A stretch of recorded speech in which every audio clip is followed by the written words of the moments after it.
Welcome back to Enter Crypto, where I look beyond the headlines to find out what's really happening. And today we're exposing the UK's latest crypto moves. The government claims it's all about consumer protection, but is it really about surveillance, control and power? Let's pull back the curtain. The UK is racing ahead with crypto regulation, but not in the way that you might think. HM Treasury and the FCA are preparing sweeping laws to bring almost every part of crypto under their control. Things like trading platforms, custody, stablecoins, staking, things like lending, you name it. And here's the interesting part, because even companies based outside the UK will have to bend to the government's rules if they so much as serve even one UK customer. Now, the government says that this will bring clarity, but if we step back for a moment, this looks less like innovation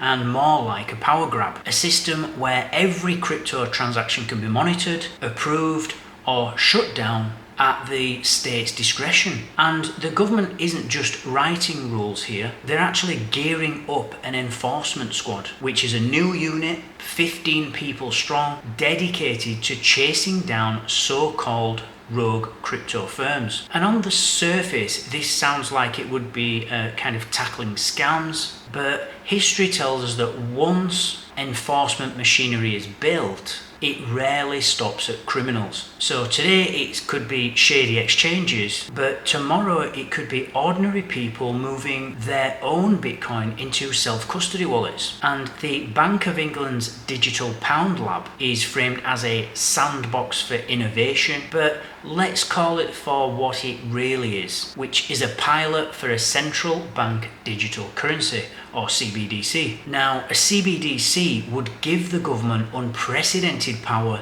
over money. Every transaction would be traceable, spending limits possible, even the ability, when you think about it, to either freeze money or give money an expiry date. Now, Governor Andrew Bailey insists that he's not convinced that the UK needs a digital pound, but if the lab is already testing designs, then to me anyway, it's clear that the groundwork is being laid. And once infrastructure exists, politicians can then switch it on with just the stroke of a pen. So ask yourself, do you trust future governments with that kind of power? Now, in October, the FCA will finally allow retail investors to buy exchange-traded notes, or ETNs. And at first glance, you would think, oh, well, that's a win for freedom. But notice the pattern. They're saying basically that you can buy Bitcoin, but only through approved channels, on regulated platforms, and under their conditions. Self-custody, peer-to-peer trading, which is kind of real decentralization, well, that's the part that they are quietly clamping down on. So yes, the government is kind of giving with one hand, but it's taking away with the other. And even politics is jumping in, because Nigel Farage's Reform UK now accept Bitcoin donations, and they're even promising lower taxes for crypto, which all sounds great, but here's the bigger picture. The moment crypto enters mainstream politics, it also enters the game of control, influence, and compromise. And do you really believe that politicians will champion crypto freedom if it clashes with their own power? History says otherwise. And here's the uncomfortable truth, because the government likes to use sayings and words to try to make you feel better. Things like consumer protection, which is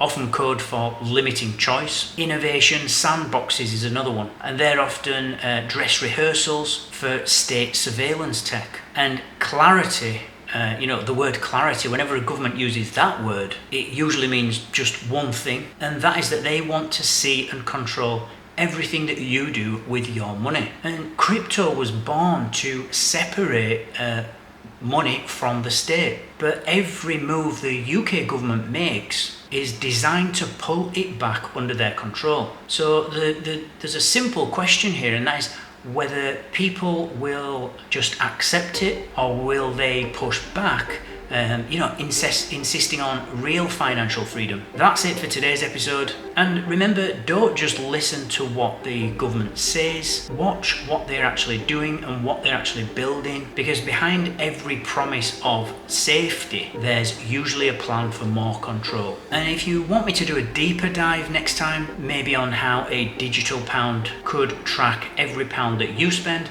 let me know, because the fight for financial freedom is only just beginning.